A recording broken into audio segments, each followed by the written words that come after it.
Hello everyone, today in this video I'm going to tell you the 7 hidden features of Photoshop. I bet you didn't know about this before the video. आप लोगों ने इनको कभी try नहीं किया होगा, जो कि बहुत ज़्यादा अंडररेटेड हैं एंड मोस्ट इंपॉर्टेंट हैं एंड बहुत ज़्यादा ही इन्हेंस करते हैं वर्क को। देखते हैं कौन से ये हिडन फीचर्स हैं जो कि हमारे को नहीं पता है अभी तक। Let's start. So now the first feature is blend if. Blend if बहुत सारे लोगों को नहीं पता होगा, आई बेट के बहुत सारे लोगों को नहीं पता होगा। ब्लेंड इफ जैसे कि नाम में ही आ रहा है, तो ब्लेंड इफ मीन्स ब्लेंड। आप लोग ब्लेंड कर सकते हो सीमलेसली किसी भी चीज़ को अपनी किसी भी उसके साथ। लाइक अभी मैंने ये एक एग्जांपल आपको दिखा रहा हूँ। मैं यहाँ पे मैंने एक छोटा सा लोगो रखा हुआ है, पीछे मैंने ग्रास बैकग्राउंड रखा हुआ है। अगर हम चाहें तो इसकी ओपेसिटी कम करके हम लोग इसको ब्लेंड कर सकते हैं, बट ये तरीका अच्छा नहीं होता है। अब ये वाला तरीका कहीं कहीं तो काम आ जाता है, but most of the cases में ये तरीका नहीं काम आता है। ब्लेंड इफ ज़्यादा यूज़फुल रहता है एंड हमारे पास नॉर्मल और ये जो स्क्रीन वो होते हैं ओवरलेज होते हैं, तो ये भी होते हैं, बट नहीं। अगर आप लोग उसको एक्सेस करना है तो आप लोग, अगर मेरे को ये लोगो को ब्लेंड करना है इस वाली इसके साथ, तो मैं लोगो वाली लेयर पे खाली जगह पे डबल क्लिक करूँगा एंड मेरे पास लेयर स्टाइल ओपन हो जाएगा। आफ्टर दैट मैं ब्लेंडिंग ऑप्शन में हूँ, तो मैं ब्लेंडिंग ऑप्शन में ही रहूँगा, मैं किसी और पे नहीं जाने वाला। मैं ब्लेंडिंग ऑप्शन पे रह के यहाँ पे मैं इधर देखो, यहाँ नीचे आ रहा है ब्लेंड इफ। ब्लेंड इफ नीचे आपके पास this layer and underlying layer, तो ये दोनों ही हैं। दिस लेयर मीन्स ये वाली लेयर, तो इसका अगर मैं इसको ऐसे करके आगे करूँ तो देखो कुछ वो नहीं हो रहा है, फ़र्क नहीं हो रहा है। ये वाले को करूँ तो इसको भी कोई फ़र्क नहीं हो रहा है। अब मैं ऑल्ट दबा के देखो इसको कट आउट भी कर सकता हूँ, लाइक एक एक करके आगे पीछे होगा। तो ये देखो, ये हैं इसके फीचर्स। अब अगर मैं अंडरलाइंग लेयरिंग को करूँ, लाइक मैं पूरा का पूरा लेके जाऊँ, तो ये देखो ऐसे करके गायब होता जा रहा है लाइक दिस। बट मुझे ये नहीं चाहिए, मुझे स्मूथ आउट चाहिए। तो स्मूथ आउट करने के लिए मैं ऑल्ट दबा के इसको कर लूँगा कट ऑफ एंड एक को मैं लेके जाऊँगा इस तरफ, तो ये देखो हो गया ना ब्लेंड। तो और अगर मैं इस वाले को ऐसे करके लेके जाऊँगा, जब भी ऐसे गायब हो रहा है, अगर मैं ऑल्ट दबा के लेकर आऊँगा तो ये इस तरीके से कुछ गायब हो रहा है। तो अगर मैं इस वाले को लेके जाऊँ इस तरफ ऑल्ट दबा के, तो हियर इट इज़। अब देख रहे हो, बिना ओपेसिटी कम करे हम लोग इतने अच्छे से अपने उसको ब्लेंड कर चुके हैं, जो कि बहुत ज़्यादा अच्छा लग रहा है। एंड सम केसेस हमारे को कोई मोकअप, कोई लोगो, कोई शर्ट पे कोई लोगो, टी शर्ट पे कोई लोगो या कैप वगैरह पे किसी भी चीज़ पे कोई लोगो लगाना होता है, तो ये वाला फीचर हमारे बहुत ज़्यादा काम आने वाला है। नोट कर लो इसको, ब्लेंड इफ नेम है इसका। सेकेंडली हमारे पास आ जाता है पर्सपेक्टिव वार्प। आप लोगों ने सुना होगा वार्प, पर्सपेक्टिव वार्प। अगर नहीं सुना है तो ये देखो, मेरे पास एक और मेरे पास फोटोशॉप का PSG खुली हुई है, जो कि मेरे थंबनेल की एक छोटी सी इमेज है। इफ़ हम लोग जो नॉर्मली करते हैं कंट्रोल T दबा के हम लोग ट्रांसफॉर्म करके उसको छोटा कर लेते हैं, लाइक सबको पता है हम शिफ्ट के साथ दबा के उसको विदाउट वो वैसा करके छोटा कर सकते हैं, बड़ा कर सकते हैं। एक चीज़ इसमें होती है, इफ़ मैं यहाँ आऊँ एंड मैं यहाँ पे आके अपना अगर कंट्रोल को दबा के रखूँ, तो ये देखो ये चेंज हो जा रहा है कर्सर इधर आने के बाद। इफ़ आई ड्रैग इट, तो ये देखो, मुझे पता है ये आप लोगों को नहीं पता होगा। तो ये देखो, अगर मैं सारों को ऐसे करके इसको बीच में कर दूं, तो ये देखो ये कुछ 3D टाइप की लुक हमें देने लगा है लाइक दिस। तो भाई ये होता है पर्सपेक्टिव वार्प, जो कि बहुत ज़्यादा ही इम्पॉर्टेंट है। इफ़ आप लोगों को कुछ इस तरीके के थंबनेल बनाने हैं, कुछ इस तरीके की चीज़ बनानी है, सबसे ज़्यादा मोस्ट ऑफ द यूज़ जो है ना इसका जब होता है, जब हमें किसी साइन बोर्ड पे या फिर किसी LCD पे किसी भी ऐसी चीज़ पे हमें लाइक ये लगाना है, तो ये बहुत ज़्यादा ही यूज़ होता है। वॉल पे हमारे को ऐसे वॉलपेपर टाइप का लगा हुआ दिखाना है, तो हम इसका यूज़ करते हैं पर्सपेक्टिव वार्प का, जो कि बहुत ज़्यादा ही इम्पॉर्टेंट है उस चीज़ में लाइक दिस। अब देखो ये थोड़ा सा 3D टाइप लगने लगा है इधर। तो ये था हमारा पर्सपेक्टिव वार्प। आप लोगों के ऊपर डिपेंड करता है कि आप लोग कितने क्रिएटिव तरीके से इन वाले फीचर्स को यूटिलाइज़ करते हो अपने वर्क फ्लो में। नाउ जो थर्ड है वो है focus area. Focus area, I bet you didn't know about focus area before the video. तो थर्ड है हमारे पास एक फोकस एरिया। अब लाइक नेम में हमारे को आ रहा है फोकस एरिया। यहाँ पे मेरे पास I have my own picture, तो यहाँ पे देखो, इफ़ फोकस एरिया को अगर हम नेम वाइज देखें तो focus area if a person is in focus, so that means the feature separates the focus area from the background because the background was blur. तो अब अगर हम इसमें देखें तो यहाँ पे हमारा जो सब्जेक्ट है, हमारा जो पर्सन है, जो कि मैं हूँ, आई एम इन फोकस, कैमरे के फोकस में हूँ। अब अगर इस वाले फीचर को मेरे को एक्सेस करना है, तो सिंपली मैं इसको सेलेक्ट करके सेलेक्ट में आऊँगा ऊपर, and here it is focus area. If I click on the focus area, then this dialog box pop out and यहाँ पे focus area it will automatically process your focus area and then it looks like this. If your workspace is not look like mine, तो आप लोगों का शायद से ये हुआ होगा। तो तो इसको आप ब्लैक एंड वाइट कर सकते हो, जो कि आपका फोकस एरिया होगा ये फिर उसको दिखाएगा।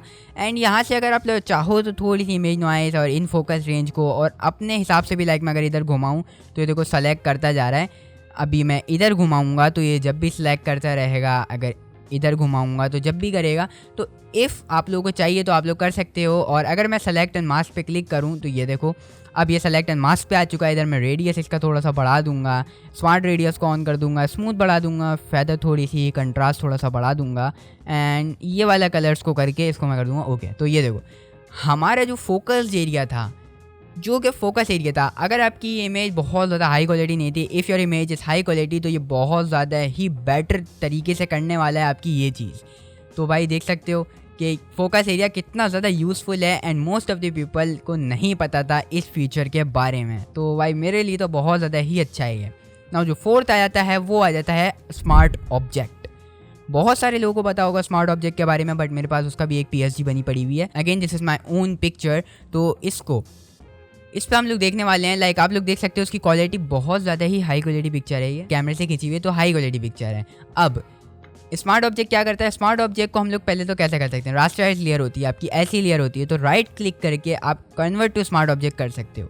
बट अगर ये स्मार्ट ऑब्जेक्ट नहीं है और मैं इसको अगर रीसाइज करके मैं ऑल्ट दबा के उसको छोटा कर दूँ, और अगर मैं इसको दोबारा से अब ऑल्ट दबा के मैं चाह रहा हूँ यार दोबारा उतनी बड़ी हो जाए, तो कंट्रोल T दबा के मैंने इसको दोबारा बड़ा किया एंड मैं देख रहा हूँ तो यार quality, where is my picture quality down होती रहती है, बहुत ज़्यादा डाउन हो चुकी है अभी। तो ये चीज़ होती है इसके अंदर जो कि स्मार्ट ऑब्जेक्ट, तो ये चीज़ है रास्टराइज। इफ़ मैं इसको दोबारा ले आऊँ और अगर मैं इसको कन्वर्ट कर दूँ, राइट क्लिक कर कन्वर्ट टू स्मार्ट ऑब्जेक्ट, और अब मैं कंट्रोल T दबा के इसको ऑल्ट दबा के छोटा कर दूँ, बिल्कुल छोटा कर दूँ, और मैं कंट्रोल T दबाऊँ, यार मेरे को दोबारा से बड़ी ही चाहिए, फिक्स्ड चाहिए स्क्रीन के अंदर, और मैंने दोबारा फिक्स कर दिया, तो क्वालिटी को 0% फ़र्क पड़ रहा है।